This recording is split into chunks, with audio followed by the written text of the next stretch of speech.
Dans cet exercice, on va démontrer que 2 puissance n est toujours supérieur à n puissance 2, du moins pour les entiers n supérieurs ou égaux à 5. Ça peut paraître un peu surprenant de devoir démarrer au rang 5. Donc on va regarder d'un peu plus près ce qui se passe pour les entiers n inférieurs à 5 et est-ce qu'il y a vraiment un problème. Par exemple, pour n égale 0, 2 puissance n, 2 puissance 0, ça fait 1. Bon, là, c'est bon, effectivement, c'est bien plus grand que n, c'est-à-dire 0 au carré. Pour n égale 1, 2 puissance n, ça fait 2. Là aussi, c'est supérieur à 1 au carré. Pour n égale 2, 2 puissance n, 2 au carré, ça fait 4. Là, ça va être égal n exposant 2. Pour n égale 3, le 2 puissance n, 2 puissance 3, ça fait 8. n au carré, lui, ça fait 9. Ah, donc là, l'inégalité, elle est dans l'autre sens. Là, on a 2 puissance n qui est inférieur à n carré. Pour n égale 4, le 2 puissance n, ça fait 16. Et là, pareil, c'est un cas d'égalité avec n carré.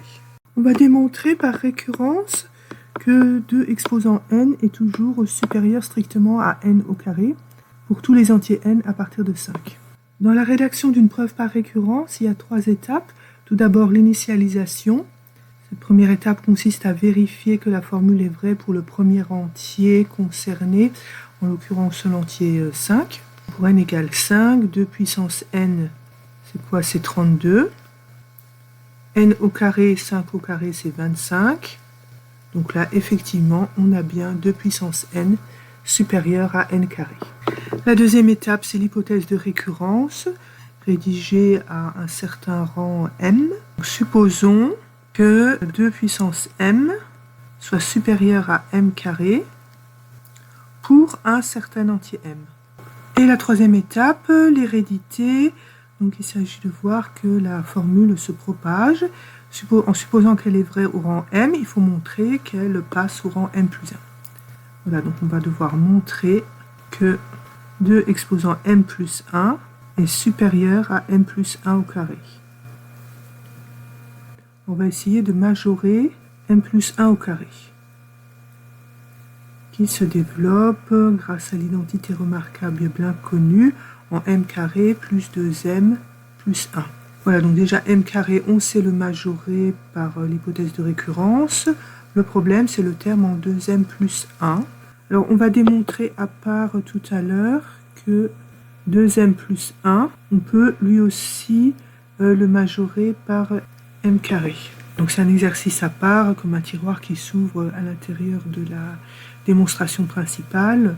On établira ça dans un instant. Donc, admettons-le provisoirement, juste pour terminer la preuve par récurrence.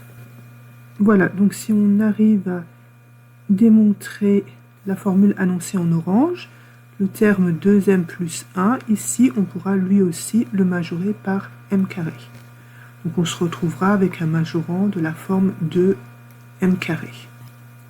Et c'est ici qu'intervient l'hypothèse de récurrence, puisqu'elle sait, elle, majorer m au carré. Donc on va se retrouver avec une majoration stricte, comme dans l'hypothèse de récurrence, m carré majoré par 2 puissance m, 2 exposant 1, multiplié par 2 exposant m. Et puis, connaissant les règles de calcul avec les fonctions puissance, on se retrouve avec du 2 exposant 1 plus m. C'est exactement ce qu'on voulait obtenir.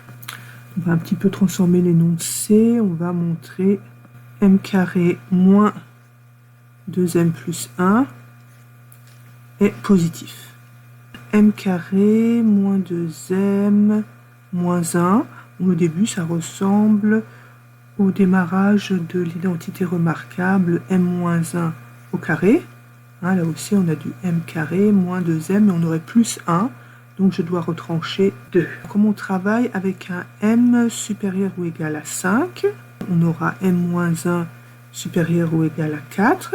Tout ça, c'est des nombres positifs. Et puis, comme la fonction carré, elle est croissante sur l'intervalle des nombres positifs, on aura m-1 au carré, lui aussi plus grand que 4 au carré, c'est-à-dire 16. Donc, clairement, il sera plus grand que 2. Voilà, donc on a bien m-1 au carré moins 2 qui est positif, exactement ce qu'on voulait.